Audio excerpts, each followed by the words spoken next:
नमस्कार साथियों, मैं कृष्ण। आप देख रहे हैं अपने YouTube चैनल किसान सर जीएस नॉलेज में। साथियों, आज को जो झारखंड में जिस विषय पे चर्चा करने वाले हैं वो है नागवंशियों की राजधानी और पलामू में रक्सेल वंश। तो आप कहेंगे कि नागवंशी का आगे के शासकों को विषय में आपने कुछ नहीं बताया। तो दरअसल क्या है, जो नागवंशी शासक थे, जो दिल्ली सल्तनत के लोधी वंश के शासक, जिसको हम लोगों ने पढ़ा है प्रतापगढ़, शत्रुघ्न, विराटगढ़। तो विराटगढ़ की चर्चा वैसे नहीं मिलती है। इसके बाद जो आगे के शासक हैं, जैसे कि आप कहेंगे राम शाह हो गया, यदुनाथ शाह, शिवनाथ शाह, उदयनाथ शाह, श्याम सुंदर शाह, ऐसे जो शासक हैं नागवंशी शासक है, इसको हम लोग उत्तर मुगल काल में पढ़ेंगे। तो उसमें हम उत्तर मुगल काल के मुगल बादशाह और नागवंश के शासकों को कोरिलेट करके एक साथ देखेंगे। तो अभी इनकी राजधानियां देखते हैं। तो पहली राजधानियां सुतियाबे थी, जिनको किसने स्थापित किया? फनी मुकुट राय। फनी मुकुट राय जब गद्दी पे बैठते हैं तो गद्दी पे बैठने के बाद सुतियाबे को ही राजधानी बनाते हैं। चूंकि मदरा मुंडा के समय सुतियाबे ही राजधानी हुआ करता था मुंडाओं का।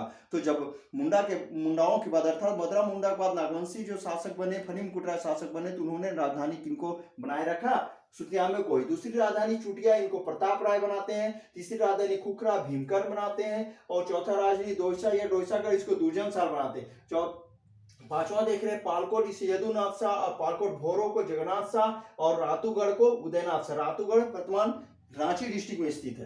तो साथियों, और पालकोट तो आप देख ही रहे हैं, अभी गुमला डिस्ट्रिक्ट में स्थित है। तो कहीं न कहीं साथियों, ये सारा चीज जो देख रहे हैं, ये पलामू की रक्सेल वंश की चर्चा जहां तक हम लोग करना चाह रहे हैं। तो पलामू स्थिति कहाँ है? तो सबसे पहले देखिए, झारखंड का मानचित्र आप देखेंगे तो पलामू पश्चिम की ओर स्थित है। तो चतरा के पश्चिम में स्थित है और गढ़वा के पूर्व में स्थित है, और लातेहार जिले के उत्तर में पलामू स्थित है। तो पलामू के दक्षिण पूर्वी भाग में रक्सेल वंश है। रक्सेल अपने आप को राजपूत कहा करते थे। रक्सेल वंश के जो शासक हुए, जो आए कहां से थे? तो ये राजपूताना, जो वर्तमान राजस्थान के बहुत बड़े विस्तृत क्षेत्र फैला हुआ था राजपूताना, उन राजस्थान के क्षेत्रों से होते हुए रोहतास का जो बिहार पड़ता है, वहां उधर से होते हुए वे पलामू आए थे।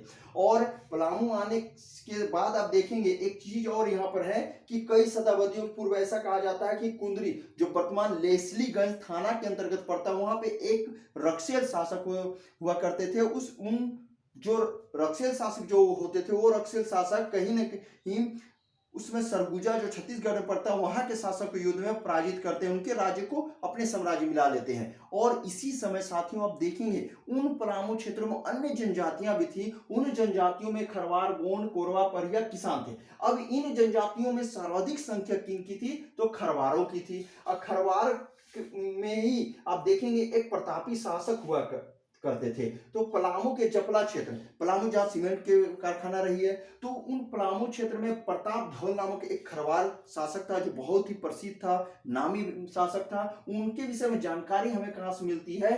तो प्रताप धवल के कई शिलालेख कई स्थानों से मिले हैं। जिनमें देखते हैं तिलोथू, जो 1158 ईस्वी में मिला है। फुलवारी और ताराचंडी 1169 ईस्वी में, यहां से इनके क्या मिले हैं?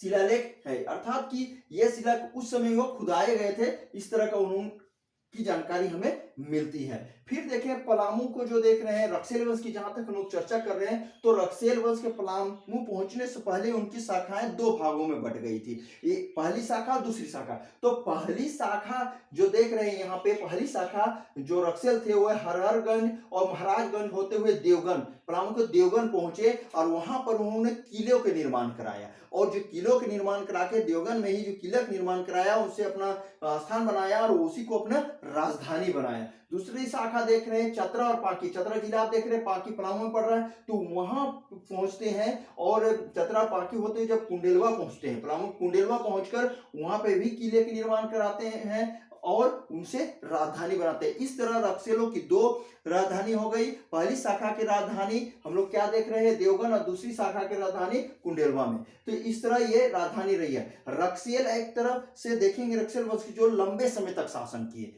यानी दीर्घ काल तक शासन किए। लेकिन आप देखेंगे 16वीं सदी ईस्वी में, खासकर हम लोग देख रहे हैं कि 16वीं सदी ईस्वी में चेरो जनजाति जो क्या करती, इन रक्सेलों को युद्ध में पराजित करते हैं, उन्हें मार देते हैं। यानी कि आप कहा जाए तो 16वीं सदी ईस्वी में चेरो जनजाति ने पलामू से रक्सेलों को पदस्थ करके हटा देते हैं और उनके जगह पे चेर वंश की स्थापना करते हैं। और चेर वंश की स्थापना की अगर हम बात करें तो कब होती है?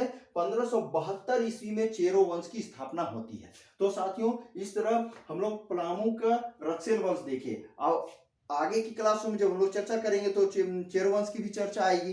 तो साथियों ये वीडियो आपके एग्जाम के लिए उपयुक्त है, इसे देखिए और अपना नॉलेज को अवश्य बढ़ाइए और एग्जाम में सफलता पाइए। तब तक के लिए नमस्कार। आप सब्सक्राइब करें, शेयर करें, लाइक करें, कमेंट अवश्य करें।